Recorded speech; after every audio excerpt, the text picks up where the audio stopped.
Candace. And I'm Ripley. And this is Comicsplaining, the show where we don't bring nearly as much coworker energy as the Avengers do. I should like to think so, anyway.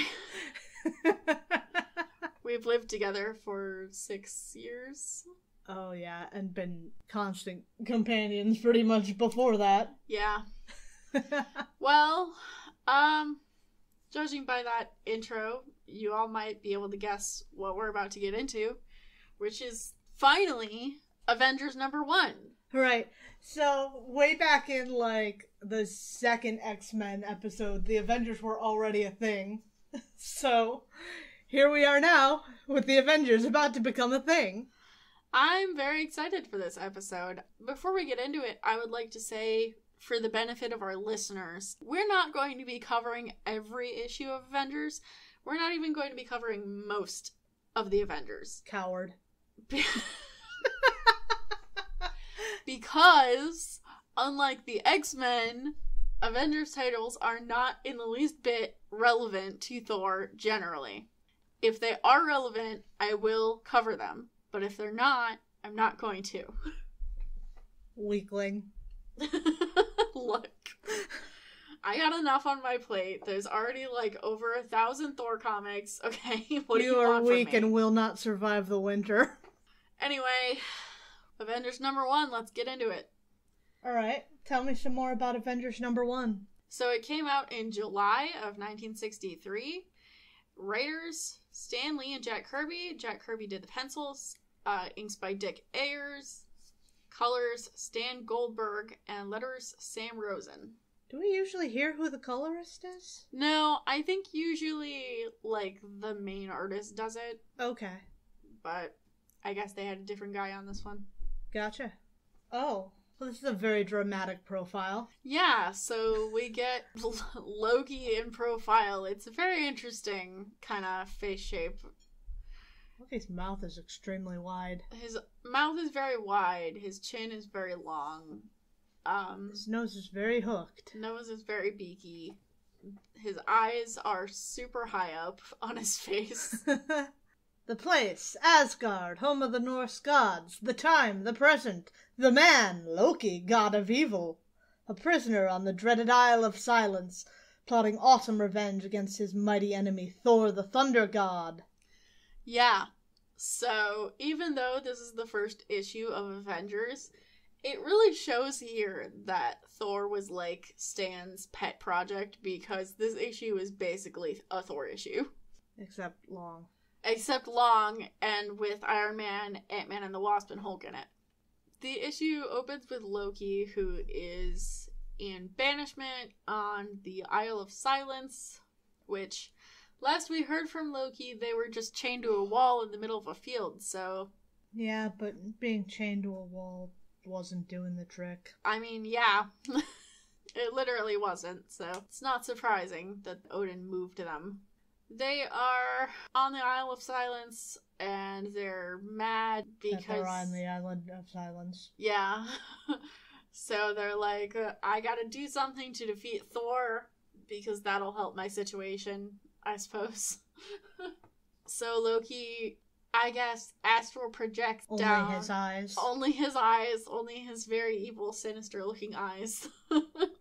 Down to Midgard to find out what Thor is doing, so that he can manipulate Thor into coming to Asgard so that he can fight him, because that's always gone so well before now. Right, it seems like that only lands you back in trouble, so maybe you should focus on something else. Yeah, well, that's what he's doing. So, casting his eyes down to Midgard, he does not see Thor because he sees Donald Blake. Donald Blake is currently doing his job for once.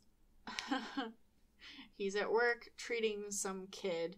Jane Foster is blonde, suddenly. Well, that changes from issue to issue. Good for her. Yeah. Seeing that Don Blake is busy, Loki starts to look for a way to get him to turn into Thor, because that's what they want. They want him to be Thor. And after searching around for a while, literally it says they looked around the planet for hours. If you want him to be Thor, have you considered sending him to the gym?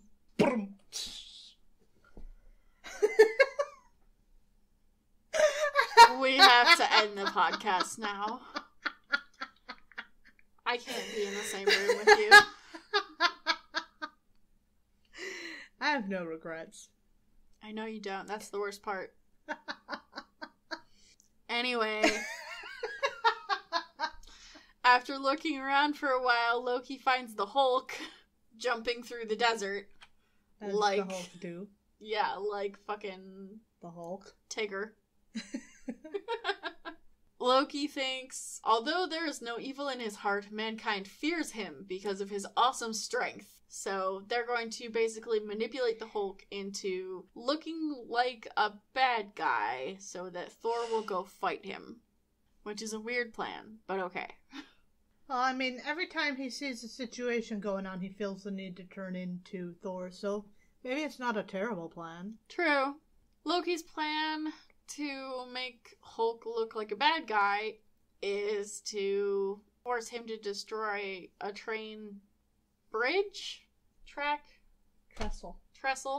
Loki puts an illusion of some TNT on the track, and Hulk, seeing it, dives towards it, but because it's not there, he just smacks into the trestle and destroys it. That makes literally no sense. It's fine. It's totally fine. The amount of force would have been that different for landing on explosive TNT. Apparently. Not to mention the huge size of a bundle of TNT. Right? Well, like, why was he diving that hard to begin with? Right. Hulk smash. I mean, that is what he do. That is what he do. The train cannot stop fast enough, so Loki thinks he's done it. But wait, the Hulk is picking up a big rock. He puts the rock underneath the destroyed trestle as like a platform that he can stand on. And then standing on the rock, he holds up the bridge so the train can pass over. But the operator of the train, the conductor, I suppose, sees Hulk's head poking up from underneath the track and for some reason assumes that because he's there, he's trying to kill them. Everything is going according to plan. Yes, everything is going all according to Keikaku. Keikaku means plan. It does. Thank you for completing my meme. Of course. You complete me.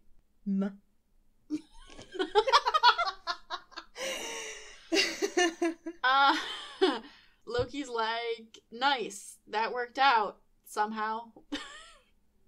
All because of Loki, the master schemer. Yep.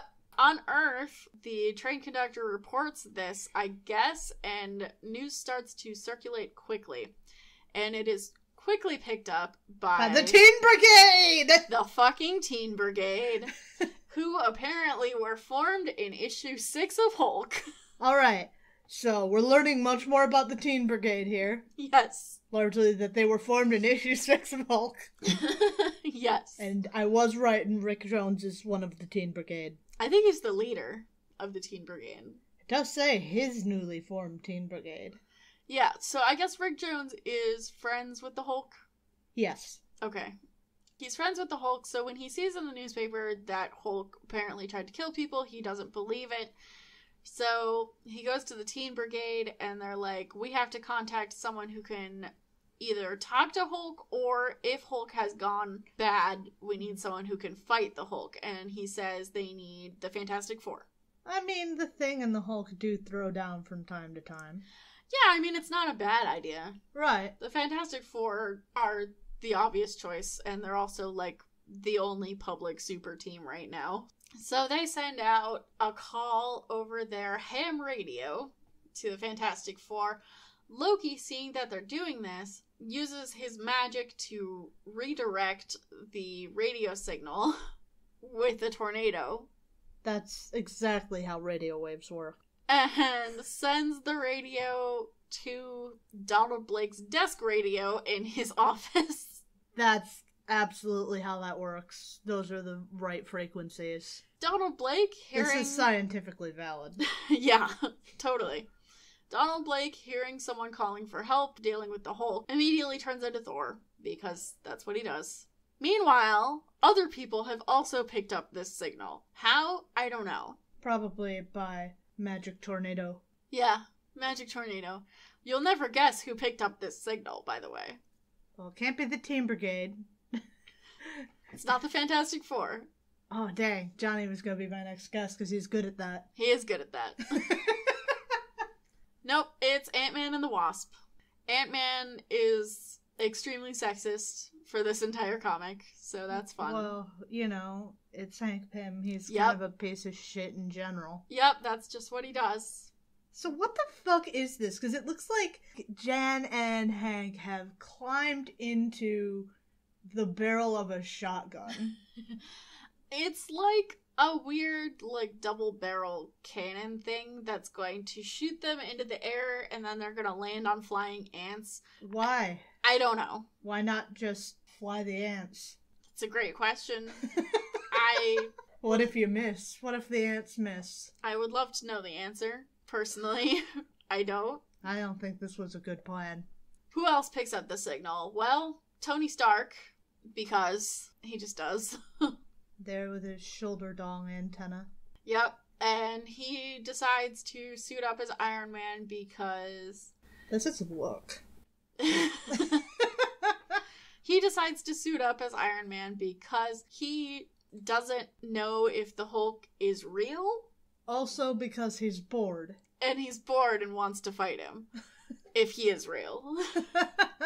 So... Oh, I really like this panel, actually. I don't know why. I just do. So he takes off to go to where the Hulk is. He could fly in this issue for some reason. Even though in Iron Man comics he can't fly yet. But it's okay. Meanwhile, the Teen Brigade are feeling a little... Maybe it's a prototype. Mark II. Fuck you. It's the fucking tin can bullshit. Well, maybe his flying system is prototype. Whatever. The Teen Brigade. They're feeling disheartened because the Fantastic Four did not answer them. But suddenly they're getting an incoming signal because the Fantastic Four did actually get their signal. But they're too busy to come. Which is a theme with them. It really is. Anytime you bother, and this goes on for years, anytime you bother to call the Fantastic Four, you might as well just not have bothered to call the Fantastic Four. Yeah, they don't have like an answering machine or anything. They actually do pick up the phone, they go, new phone, who dis?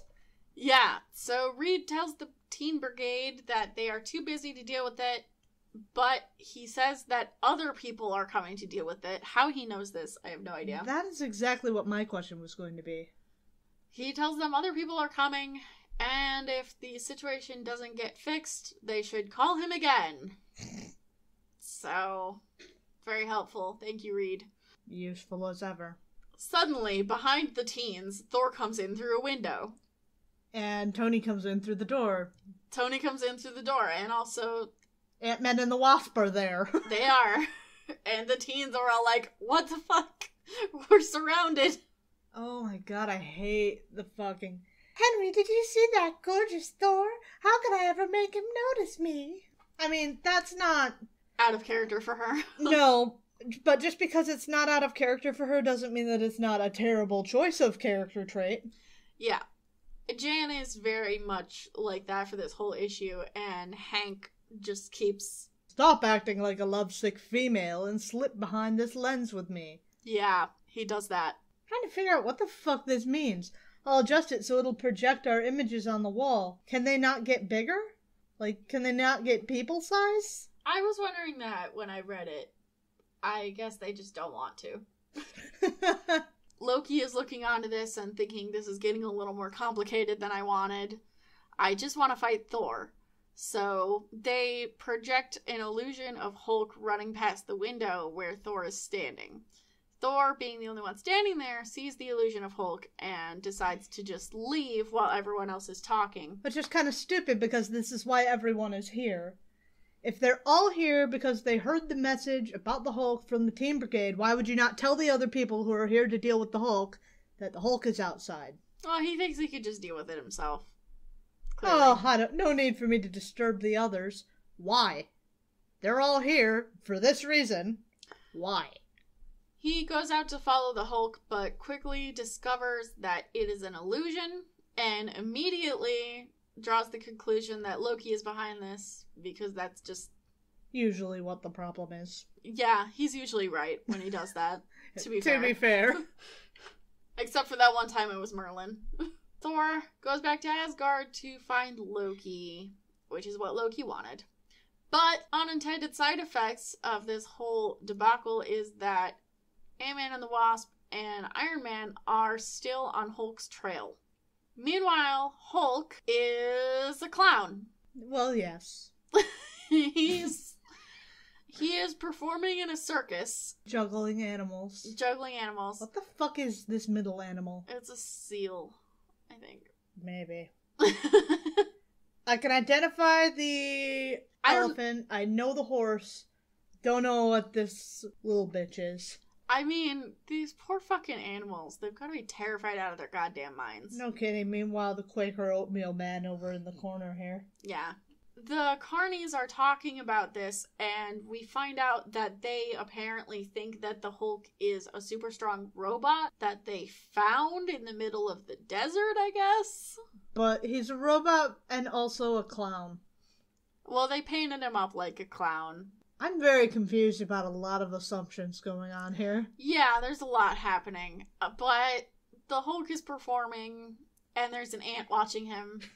So Hank knows where he is, because that's how Hank works. One of my army of ants has seen an impossibly powerful performer in a local circus. It could be the Hulk. Again, odd assumption, but I suppose. They take off to go to the circus. I guess just going there isn't enough because Hank decides to have a swarm of ants dig a tunnel underneath where Hulk is performing so that he falls down into the ground. Because getting Hulk angry is always a good choice. Oh, yeah, it's a great idea. Hulk falls down into this hole in the ground and then smashes his way out because that's what he does. That's what he does. Hank and Janet get there. And they start trying to talk to him, which, like, you already put him in a pit in the ground, so... Yeah, maybe you should have tried to talk to him first. Just a thought. Yeah. Hulk, predictably, doesn't want to hear what they have to say. Yeah, Hulk doesn't take this well. Yeah. Kind of understandably. Yeah. Anyone who is new to comics, by the way, it's worth noting that this Hulk early on is very verbose. Yeah, the state of the Hulk is just like an ever-shifting thing through comics. It is, but early Hulk, he could talk very clearly, and he had, like, a presence of mind that a lot of later iterations of Hulk didn't have.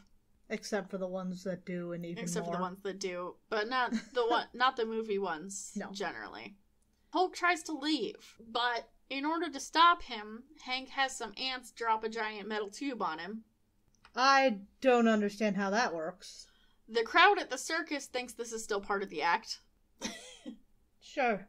Hulk busts out of the tube, and now he's mad. So yeah, the Hulk has been taking this in stride pretty well. Even throughout all of this, he's kept his cool. So why are we still antagonizing the fucking Hulk? Just leave him alone. Honestly, he's just trying to, like, be a clown. Leave him alone. Well... Now the Hulk is mad because they tried to trap him twice. Reasonable, I think. Right, I find the Hulk rather sympathetic here. Yeah. So he decides he's gonna go after them now. He wipes off his clown paint and I guess busts out of his clown outfit because he's just in his little shorts there where he was clothed up here. Hulk flex clown clothes off. Yeah.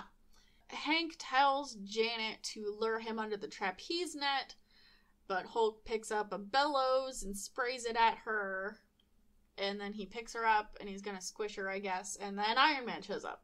Hank sends a transmission to Tony telling him to send him underneath the net. So Hulk tries to jump out from the tent because that's what he does. He jumps really high. But there's a net, like, over the top. So he gets stuck in the net. But he's super strong, so... he just takes the whole circus tent with him. Good for him. Yeah. Later in the desert, he loses the tent. Iron Man is following him, but Hulk manages to get the drop on Tony. By the fact that he's jumping and not flying. Yes, by the fact that he's jumping like Tigger. And punches him in his battery pack, so Tony cannot follow him until he fixes it. Meanwhile, Thor is in Asgard talking to Odin. Odin, this is quite a look. Odin has a lot of looks. I'm not gonna lie, Odin seems like he would not be out of place at a pride parade. Am I wrong? No, you're not. He's very flashy.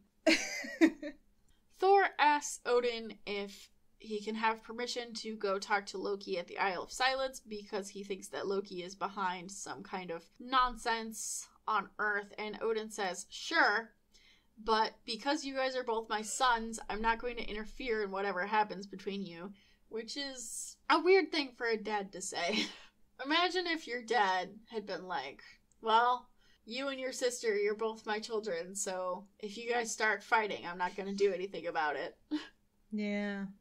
Thor sets out for the Isle of Silence, but because Loki is there and expecting him, he knows that there's going to be traps, and there are. He's on a boat going across water. Why? He can fly. That's a great question. I guess it's more dramatic if he goes on a boat. Plus, then they can have, like, a cool Viking boat with, like, the little... The boat is cool. I'm not denying that the boat is cool. I just don't see the need for it. Yeah, I mean, you're right. When you're right, you're right. He's on this boat going towards the island. These vines spring up out of the water and try to snare him. He gets out of that, and then he sees the island, which I guess has a volcano on it. This doesn't seem like a very silent isle at all. No. The volcano starts to erupt, and Thor says, more of Loki's doing. Only he and I know the magic incantation to bring that flaming mountain to life. Thor knows how to make volcanoes? Apparently. Also, the volcano spits out volcanic gas globules that sap the strength of gods. I don't know about that, personally. Yeah, I'm not sure about that. Thor, seeing this coming towards him, decides to dive into the water. And then he swims over to the island and jumps out in like a tornado, whirlwind, whirlpool thing. Water spout. Yeah, water spout. Starts fighting Loki. I mean, they're kind of matching up equally to each other for a second. But then, from underneath the ground, trolls appear, and they look terrible. They really do, but I am very confused. So, the Isle of Silence is not the Isle of Silence because it's silent. It's because there are trolls underground. Yes. That makes no sense. I know. I think the idea is that the trolls themselves are silent. It makes an interesting way to accompany this fight. I hope that, like, they're actually silent when they're fighting and not just silent under the ground. Because then it's just the sound of Thor fighting and the trolls are silent and Loki is gloating. Yeah. It's a weird soundscape for sure. The trolls come up to grab Thor because Loki has struck a deal with them that if they obeyed Loki, they would be allowed to have Thor as a slave in their minds, I guess. Why do they want this? I don't know. Why do they think they can keep him there? Great question also. Stan's understanding of trolls is very interesting because apparently once these trolls grab you, you cannot get out of their grasp, even if you have the strength of a god. Why? I don't know. Thor calls down lightning on the troll, so he gets free. It's fine. And then he goes to fight Loki again. And Loki does that thing where Thor goes to hit him, but it's just a double. But Loki is many Lokis. And then Loki is many Lokis, and then Thor throws him off a cliff. And then Loki says he would rather... Just sibling things. Yeah, just sibling things. You know, when your sibling throws you off a cliff. And then Loki says he'd rather jump into the ocean than be caught. So Thor does this. A little bit of reverse psychology. Thor does this. Note how I rub my enchanted hammer along the ground, soaking up the strong flow of magnetic currents that give life to the trolls below. So the trolls are powered by magnets? Apparently. I'm very confused about these trolls at this point. Yeah, there are a lot of things. The Isle of Silence is the Isle of Silence because there are silent trolls underneath the ground, and the trolls are powered by magnets, and they want to make Thor their slave for some reason. Yeah, and apparently by rubbing his hammer on the ground, he turns his hammer into a magnet. If he's soaking up the magnetic currents that give life to the trolls, isn't he just killing, like, a shitload of trolls? I don't know. I wish I could give you more information.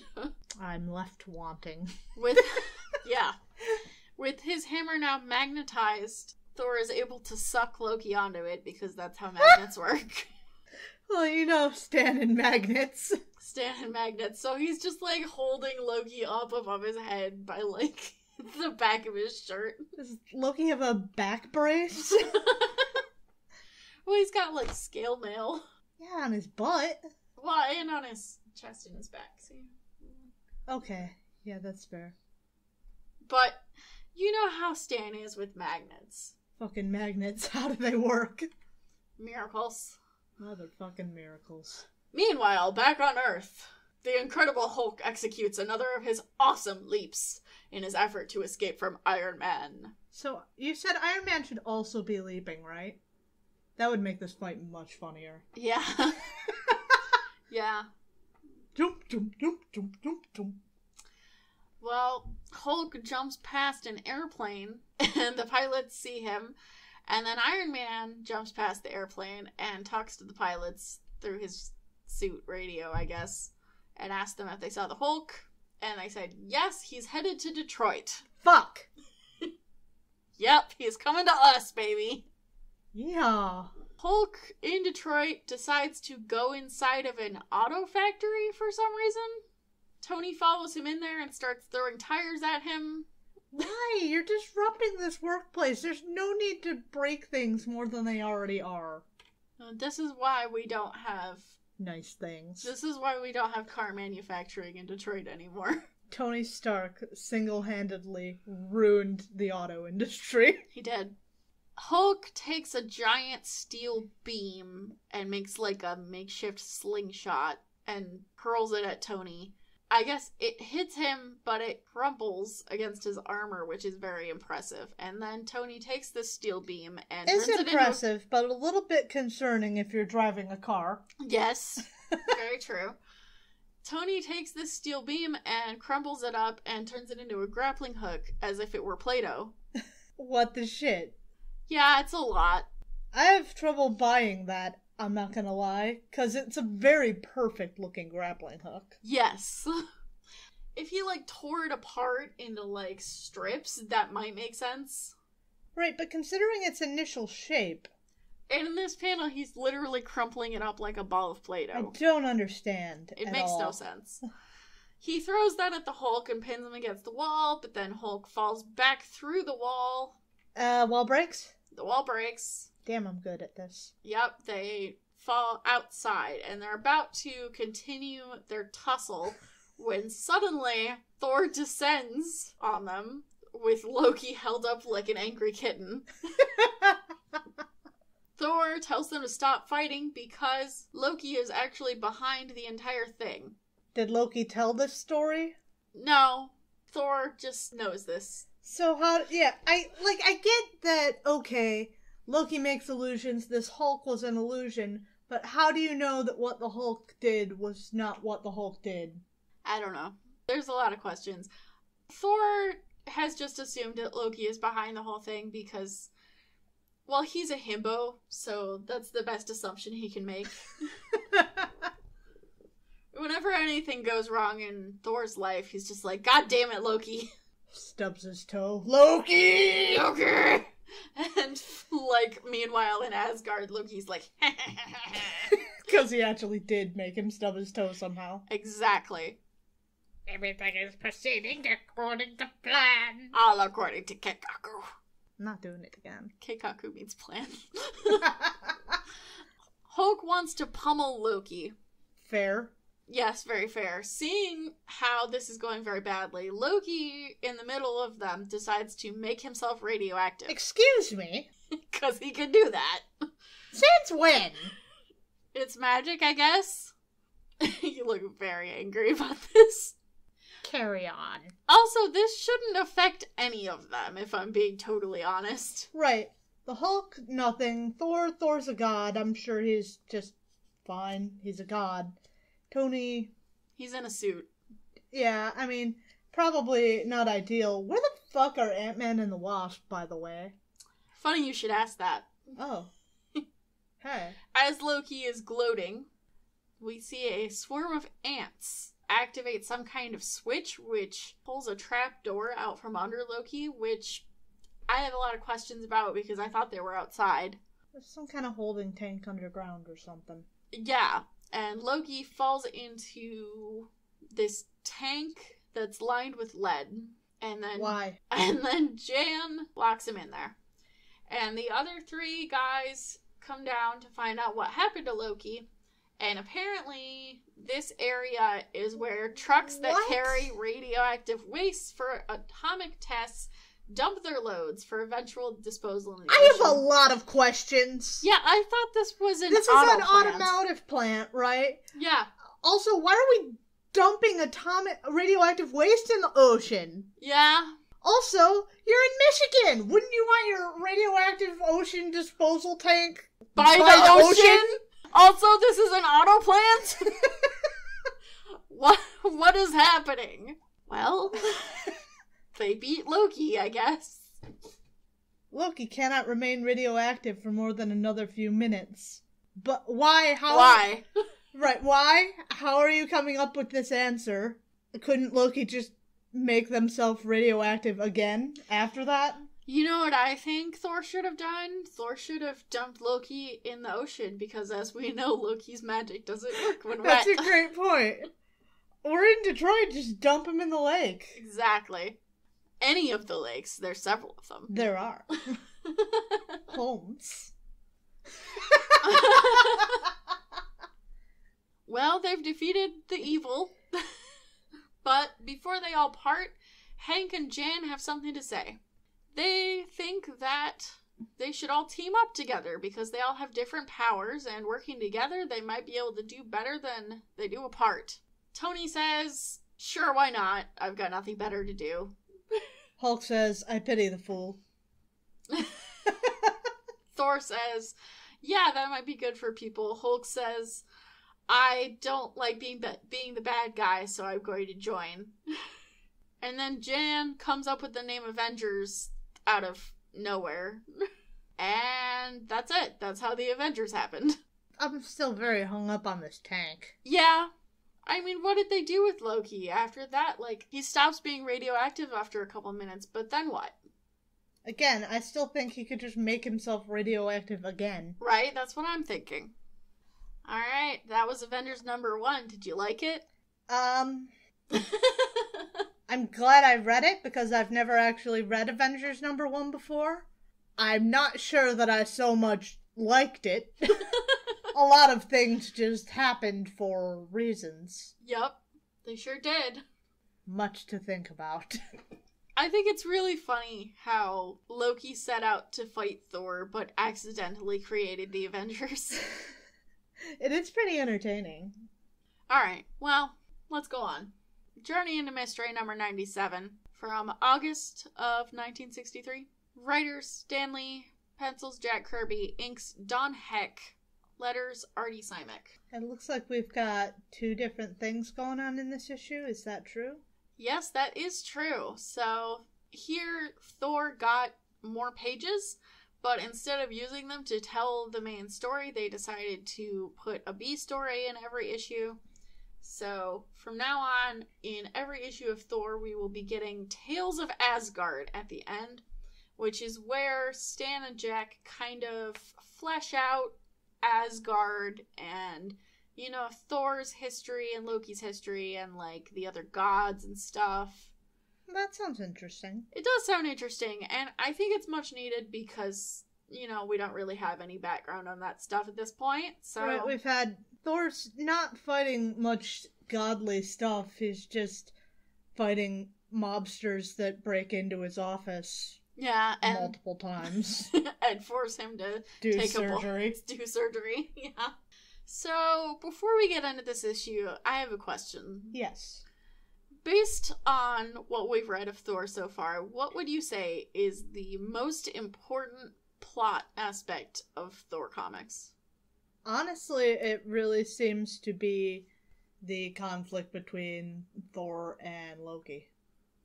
You would think that, right? I would. Well, set that aside in your mind for later, because on page one finally matters now, by the way. Yeah. Thor is out in the middle of the city doing something or other. Floating. Yeah, he is floating. There is a jet flying over the city that is crashing. Like a fighter jet. I don't know why it's flying over New York City, but it is. Thor flies up to find out what's going on with the jet. He sees that the pilot has blacked out because his oxygen was faulty.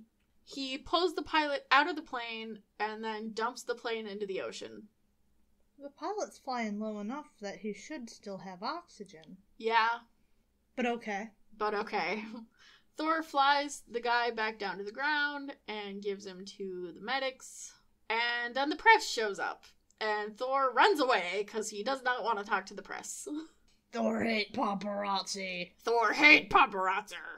He flies back to his office and turns into Don Blake. And he says he's going to take a stroll around. He's going to go down to the bottom of the building, go out, take a stroll around the block, and then come in the normal way. So that no one thinks it's weird that he's coming from the roof, I guess. Why didn't he just transform somewhere else? Yeah, I mean, he's, like, flown straight into the window a million times before. Nothing dodgy going on there. I don't know, maybe he just wants to take a walk. As he's walking, he fails to notice a newspaper boy hawking a newspaper. Apparently, a volcano has gone off, and a strange creature came out of it. Jane is gingery. Jane is gingery today. He gets back to the office. Apparently, it's his day off, but it's not Jane's day off, which is weird. He starts talking to Jane because he's made up his mind. He's decided he's going to tell Jane that he loves her. Well, he can't tell her that he's Thor. Is he just gonna sack up? Well, let me read this for you. I can't put it off any longer. I've got to tell her how I feel about her. Even a thunder god has feelings, emotions. Even Thor can fall victim to love. Okay. And yet, I don't dare tell her my true feelings. Oh my god, sack up! If by some wonderful miracle she should agree to marry me, I would have to reveal that Thor and I are the one and the same. Well, and that's fair. And that secret is not mine to divulge. Oh, shut up. Not without the permission of Odin, my father, Lord of the gods of Asgard. Meh. Jane's looking cute today. She is very cute in this issue.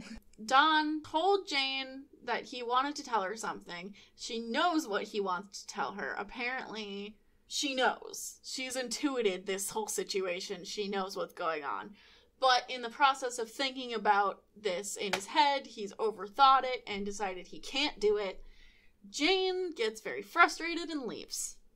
It's hard not to feel sympathetic for Jane because, like, sack up. Yeah, I do feel sympathetic for Jane. Like, she knows that he's into her. She's into him. She's waiting for him to do something about it. But every time he starts to... He chickens out. So that's very frustrating. For us as readers. And for poor Jane. And for Jane. Don says, I have to do something about this. Because he wants to tell her, but he's not allowed to. It's nice that he doesn't want to lie to her. I do appreciate that, but come on. As much as we make fun of Don for wussing out, at the end of the day, Odin is the one who told him that he cannot tell Jane that he's Thor. So give up being Thor. Just tell her it's Don. Well, Don turns into Thor, and he goes to talk to Odin. Odin in the sky. Thor tells Odin that he's in love with Jane and wants permission to marry her. Odin says, "Have you taken leave of your senses? The god of thunder marrying a mortal? It is impossible." Petition refused. And then he hangs up on him. Literally. Meanwhile, down on this street, the volcano situation is getting worse. Apparently, the lava man who came out of the volcano is coming to the city. Why? I don't know. I don't think there are any volcanoes near New York. He wants to make it big on Broadway. Yeah. Everyone is reading the newspaper. They're all panicking. Has the lava man done anything? Or just shown up? I think we should wait to find the lava man's intentions. Yeah. But Thor is preoccupied. You know, he's got a lot to think about. Back in Asgard, Loki is there, as always. And he's thinking about Thor, as always. And his horns are sideways now. Oh, I hate that. Looks like a bull. Yeah, he does. Loki remembers that apparently the lava man was his doing, and he forgot about it. He says he pulled the lava man out of the volcano as a prank and then forgot about it. So, this just happened, though. Yeah. Short attention span. Yeah. When you're a god of mischief, you got a lot on your plate. When you're a grounded god of mischief, there are too many pranks to pull. Yeah. So Loki decides he's going to send the lava man after Thor and just kind of sit back and watch.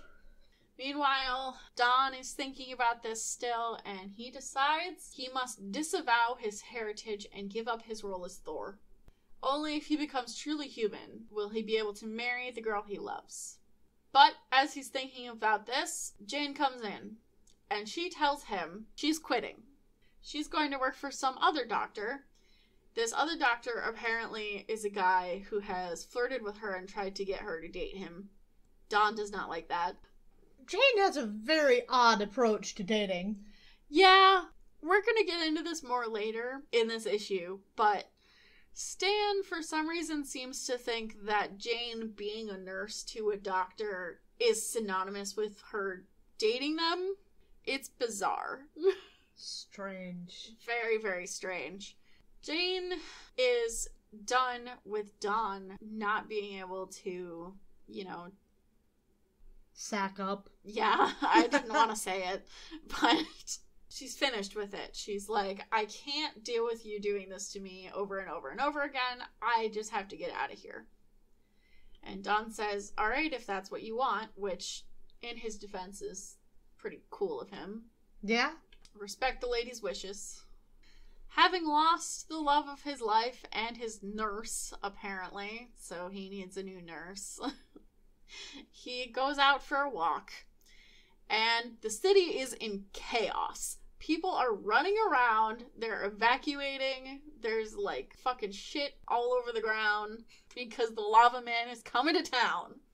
As everyone is running away and evacuating, the army rolls up because the lava man is here. And Don is just like standing on the side of the road watching the army start to fight the lava man. It doesn't go well for the army. Surprisingly, no. I like that the lava man finds their weapons distasteful. Yeah, he does not like guns. He's not into it. I also like that the lava man is pink. As lava is. Yeah, So the lava man chases off the army because they were very ineffective. Don, having witnessed this, immediately turns into Thor and goes to fight the lava man because he's just had his heart broken. And fighting he could really use an outlet for all this. Exactly. So fighting a dude might be exactly what he needs right now. He starts fighting the lava man. It doesn't go very well. The lava man is able to melt a hole in the ground and go underground and get into, like, the pipe system, I guess, and send up geysers. That makes some sense. It does. I mean, he's really hot, right? So maybe he could make it explode. I mean, I guess if that's your type. The lava man is so hot. Thor does some cool acrobatics for no reason and then chucks his hammer into a sewer. Let your irresistible force flush him into the open. Yeah, so Stan is playing really fast and loose with the rules he's established about Mjolnir here. Because the hammer, for some reason, even though Thor threw it straight down into a manhole, it then, like, turns 90 degrees and goes after the lava man like a fucking homing missile, which it's never done ever before. New Thor power. And then Thor is able to recall it very easily, which again also has never happened before. But the lava man is back on the surface. He's no longer underground. He throws some lava at Thor and encases him in rock. Quick drying, clinging lava. Yeah, you know, those different kinds of lava. Now Thor is trapped in this rock because apparently it's super hard and no one can break it. Okay, I have questions here. Mm-hmm. So the lava man's like, you fight for your cause, mighty one, but I fight for mine. My people have earned the right to claim Earth's surface for their own. But as established, didn't Loki just leave one lava man? Yeah. The assertion that's being made here is that there's a whole, race of lava people who were living in this volcano, and then Loki took one of them and pulled him up to the surface. Okay. And apparently this one lava man decided that even though they've been living in the volcano for their entire lives, now they want to live on the surface. I think that lava man should consult with his friends. I agree.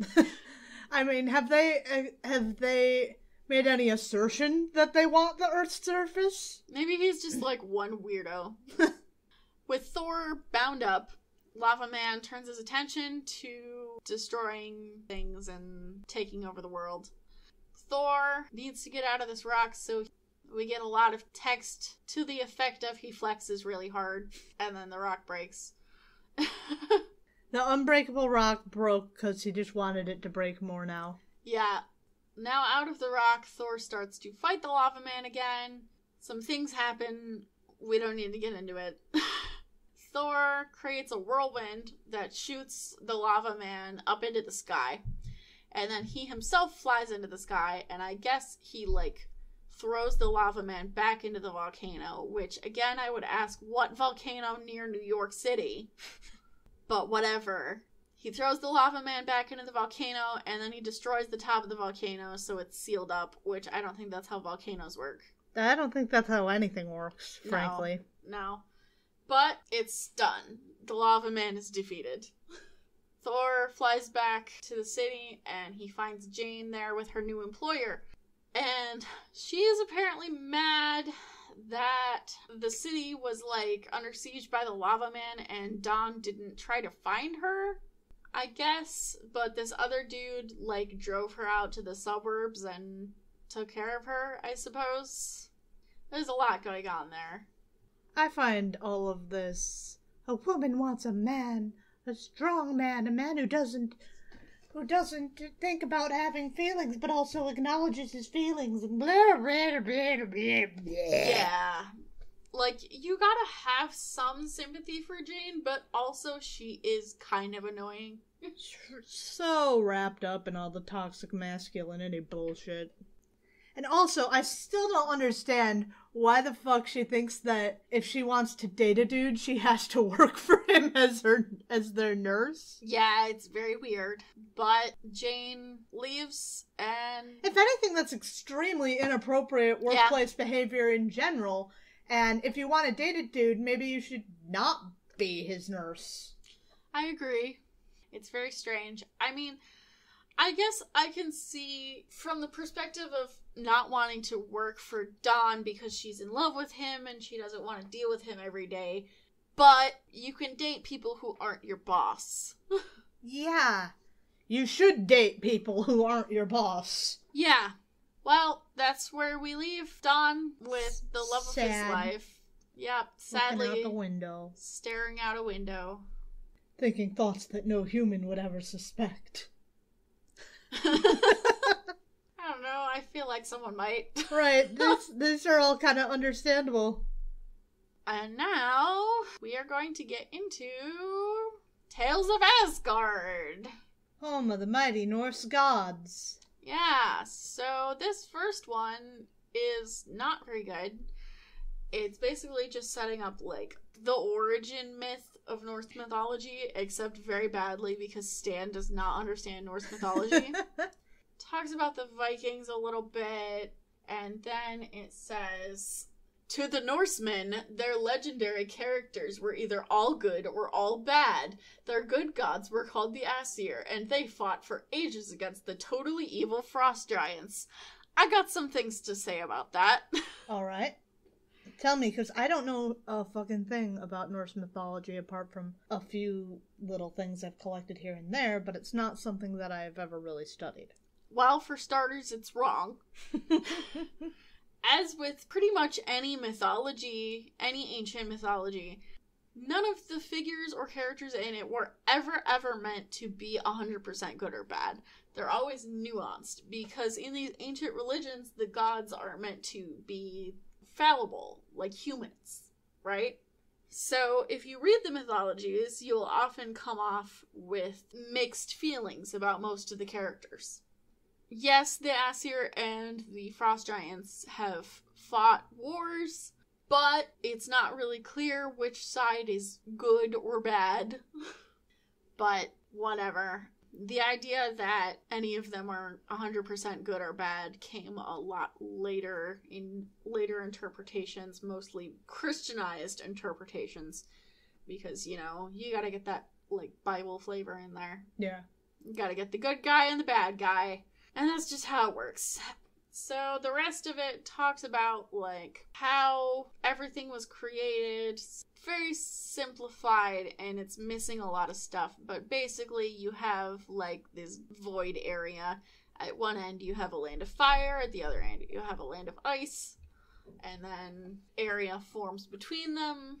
And then out of that area came Ymir, the first frost giant, Audumbla, the cosmic cow. And Audumbla was licking the ice and found a god in it. Well, that's what happened in the mythology. In Stan's version, the god was just, like, there and popped up out of the ice. And that was Buri, the first of the gods, and he went and had kids, and then his son had more kids, and so Buri, his son was Bor, and then Bor's son was Odin. Okay. Which, in the mythology, Buri and Bor were actually the same person, so, you know, that's cool. But Odin is, according to Stan, the greatest of all the Norse gods, supreme warrior, who slayed the last of the frost giants. Which isn't true, because we have frost giants in Thor. Yeah. And apparently then turned his sights to Earth. Which, no, Odin created Earth. So, you know, whatever. It's fine. Narratively, I guess, it is a little bit interesting. But, you know, if you've actually read the mythology and then you go and read this, you'd be probably confused. I'm confused right now. Yeah, so... Not that I've read the mythology, I'm just confused. Yeah, that's fair. I mean, I could sit down and break it down for you if you want. What this was going for but did not achieve.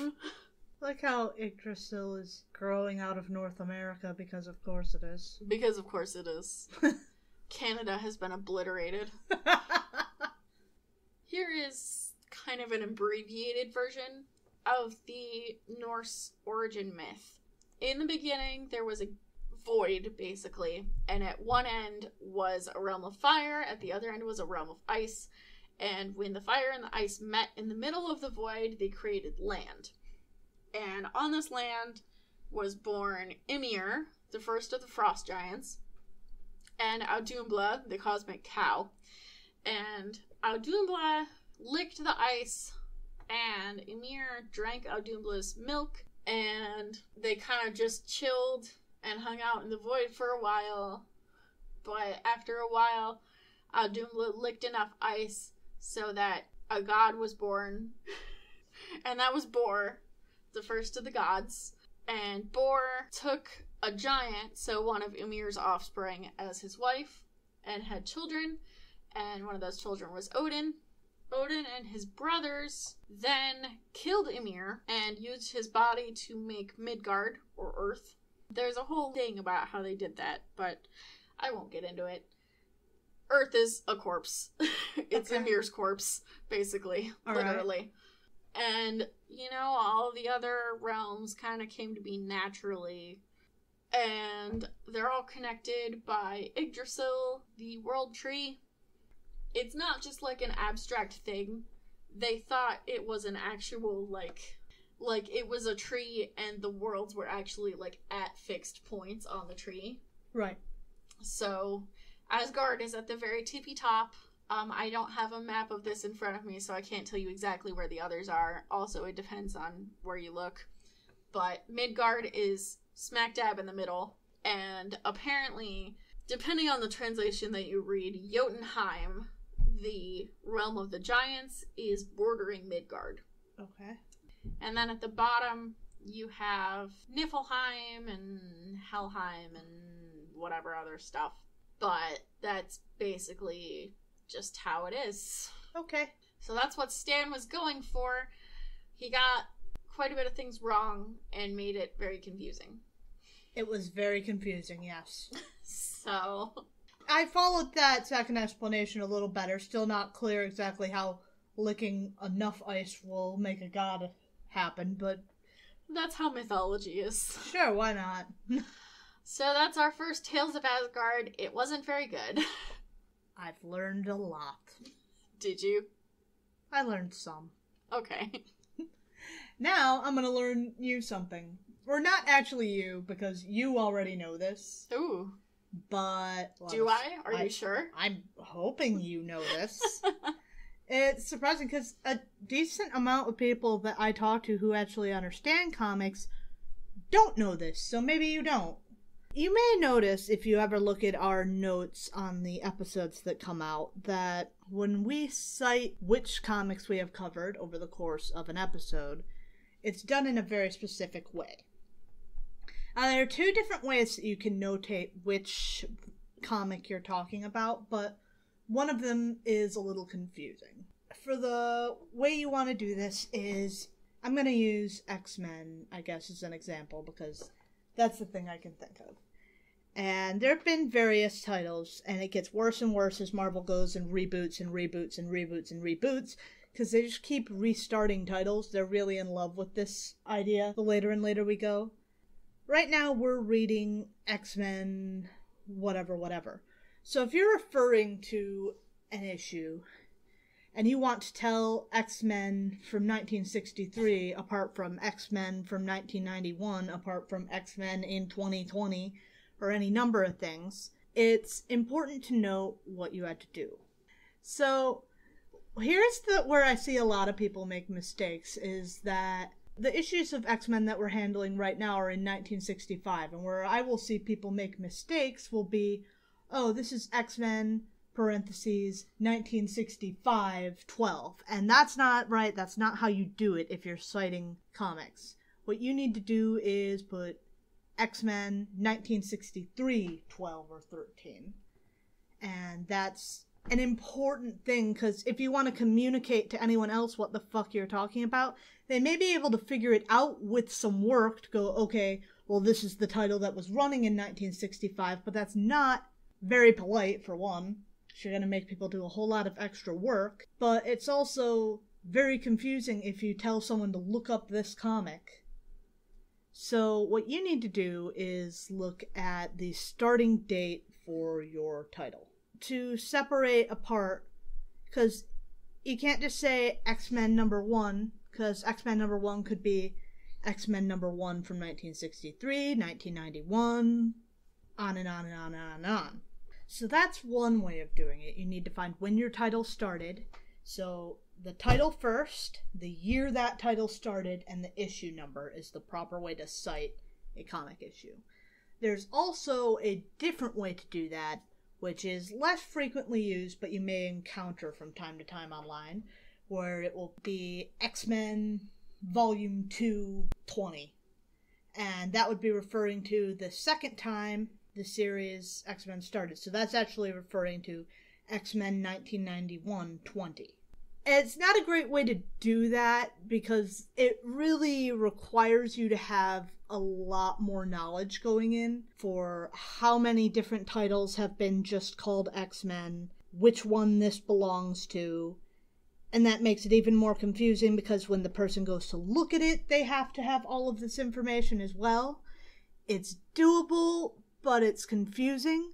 So I always find it much more useful to just put X-Men 1963, 12, or 13, or what the hell ever. Those are the different ways to do it.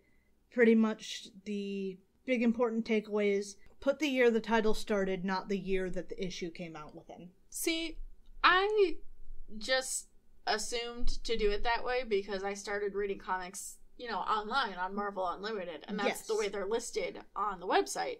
So that's just the way that I figured to do it from context clues. Yes.